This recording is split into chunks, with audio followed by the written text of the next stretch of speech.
sang asembleya. Halos mabuwal ang kanyang boss sa mismong lugar. Kung hindi ko matutupad ang pangako ko sa aking matalik na kaibigan, matigas na sabi ni Truong, paano ko pa matutupad ang mga pangako ko sa mga tao? Nakatitig sa kanya ang amo na parang nawala sa katinuan, pagkatapos ay sumuko na rin sa huli. Sinubukan pa niyang bigyan ng pera si Truong, pero nang buksan niya ang kanyang pitaka, may lumabas na balot ng nutrition bar.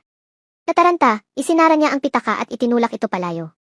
Sa templo, sumigaw ang ina ni Bok nang humingi siya ng pahintulot na umalis. Nang hindi nagtagumpay ang kanyang pagmamakaawa, itinaas niya ang kanyang boses ng madramatikong paraan. Kung hindi mo ako bibitawan, maniniwala ako kay Jesus. Iniligtas ako ni Jesus. Hallelujah! Napatigil siya sa pagkabigla. Sapat na iyon para payagan siyang umalis.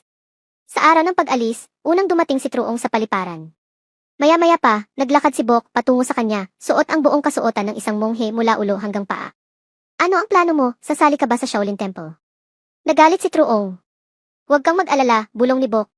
Umalis ako bago ipinagbawal ng aking amo ang paglalakbay. Ang pagtakas ay hindi lumalabag sa anumang kasulatan. Pagkatapos ay lumitaw si Dojen, hila-hila ang ilang maleta na may masayang ngiti.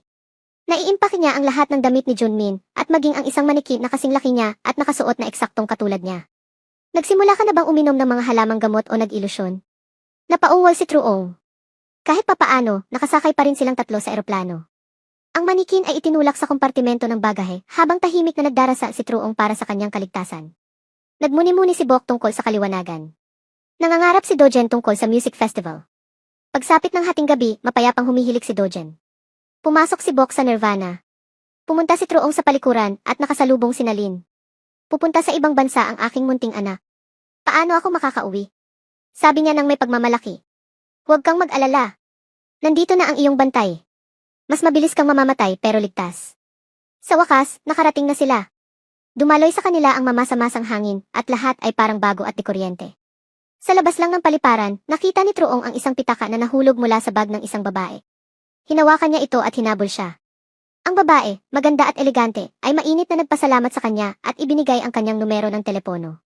Bago pa siya makareact, inagaw ni Nalin ang papel at nilunok ng buo. Isang Koreano na kamukhang-kamukha ng isang maalamat na mandirigma ang dumating bilang kanilang driver. Inihagis niya ang kanilang mga bagahe sa isang marangyang konvertible at nagpost sila para sa mga larawan na parang mga unang beses na turista. Pero panandalian lang ang kagalakan. Nabangga ng driver ang isa pang kotse. Sinubukan ni Truong na pakalmahin ang sitwasyon, ngunit sinampal siya ng isang matandang lalaki nang napakalakas na nawalan siya ng malay. Agad dumating ang pulis. Nagpanik ang driver at tumalon diretso sa dagat.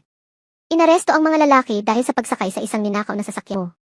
Ibahagi ang iyong mga saloobin sa mga komento.